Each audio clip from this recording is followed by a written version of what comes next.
कभी कभी हमारे जीवन में ऐसा मोड़ आता है जहाँ हमें ये तय करना होता है कि दोस्ती बड़ी है या फर्ज। किशन और मोहन दोनों दोस्त थे, दोनों साथ ही पले बड़े और दोनों साथ में ही पढ़ाई पूरी की। लेकिन स्कूल के बाद दोनों अलग हो जाते हैं। मोहन, हम दोनों आज अलग हो रहे हैं, लेकिन आज से ठीक 20 साल बाद इसी चौराहे पर मिलेंगे। दोनों एक दूसरे से वादा करके अलग हो जाते हैं। किशन दूसरे शहर में आगे की पढ़ाई करने के लिए चला जाता है, तो मोहन अपने पिता के साथ उनकी दुकान में हाथ बढ़ाता है। पिताजी, मैं भी किशन की तरह दूसरे शहर में पढ़ने जाना चाहता हूँ। उसके पिता एक शराबी इंसान थे।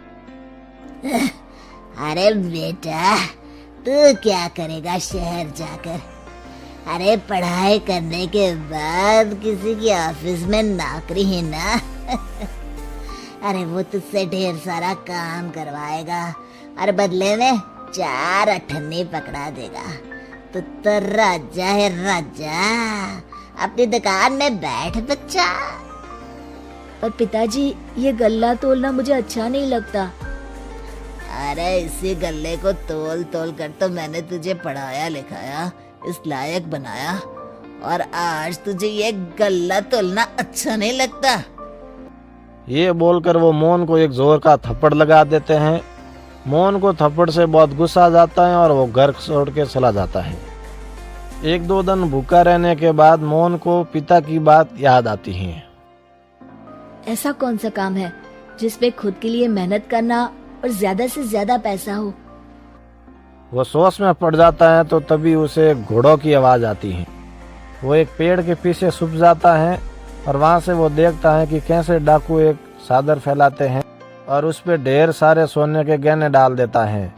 और डाकुओं का सरदार बोलता है, चलो एक दिन मेहनत की, अब बाकी के महीने राजा बनकर गुजारेंगे। सारे जोर जोर से हंसकर वहाँ से निकल जाते हैं।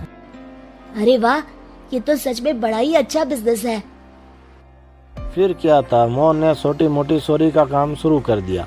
कभी किसी की चैन चोर लेता तो कभी किसी का पॉकेट मार लेता।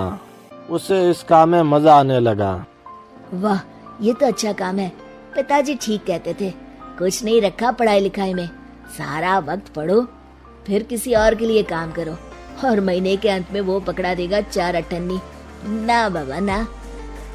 धीरे धीरे समय बीतता है और मोहन जाना माना चोर बन जाता है। लोग उसके नाम से कांपते और कोई भी पुलिस वाला उसे पकड़ ही नहीं पाता था। सभी उसका चेहरा पहचानते थे, लेकिन वो कहाँ रहता था ये किसी को पता नहीं था। फिर एक दिन वो दिन भी आ जाता है जब मोहन को किशन से मिलने का दिन याद आता है। ओह, 20 साल बाद आज ही का दिन है जब मुझे अपने यार किशन से मिलना है। और फिर वो उस शहर में जाता है और चौराहे पर जाकर खड़ा हो जाता है। काफी समय तक वो अपने दोस्त का इंतजार करता है, लेकिन वो नहीं आता। मैं भी पागल हूँ, किसे 20 साल पहले की बात याद होगी। कुछ देर इंतजार करने के बाद वो वहाँ से जाने लगता है कि तभी सामने से 2 पुलिस वाले आते हैं और उन्हें गिरफ्तार कर देते हैं। मोहन को आश्चर्य होता है कि उन लोगों को मोहन का पता कैसे चला। अब सुनो, तुम लोगों ने अब मुझे पकड़ ही लिया है, तो क्या मैं जान सकता हूँ कि तुम लोगों को ये कैसे पता चला कि मैं यहाँ आने वाला हूँ? उसमें से एक पुलिस वाला मोहन को एक लेटर देता है। मोहन लेटर खोलता है जिसमें लिखा होता है, मेरे जिगरी दोस्त मोहन, मैं जानता था आज दुनिया यहाँ के वहाँ क्यों ना हो जाए, तुम यहाँ मुझसे मिलने जरूर आओगे। आज मन था कि मैं तुम्हें गले लगा लूं, लेकिन फर्ज की दीवार सामने आ गई। 20 साल बाद तुम एक मुजरिम के रूप में मेरे सामने खड़े थे। माफ करना दोस्त, देश के प्रति मेरा फर्ज मेरी दोस्ती के आगे छोटा पड़ गया। मोहन की आंखों में अब आंसू थे। वो चुपचाप हाथों में हथकड़ी बांधे वहाँ चला जाता है।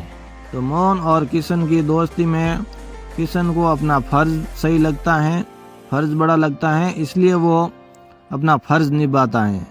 आप कमेंट करके बताइएगा दोस्तों कि कभी कभी हमारे जीवन में ऐसा समय आता है या नहीं आता है, या फिर आपके जीवन में कभी ऐसा समय आया कि आपको फ़र्ज़ निभाना ज़्यादा ज़रूरी लगा।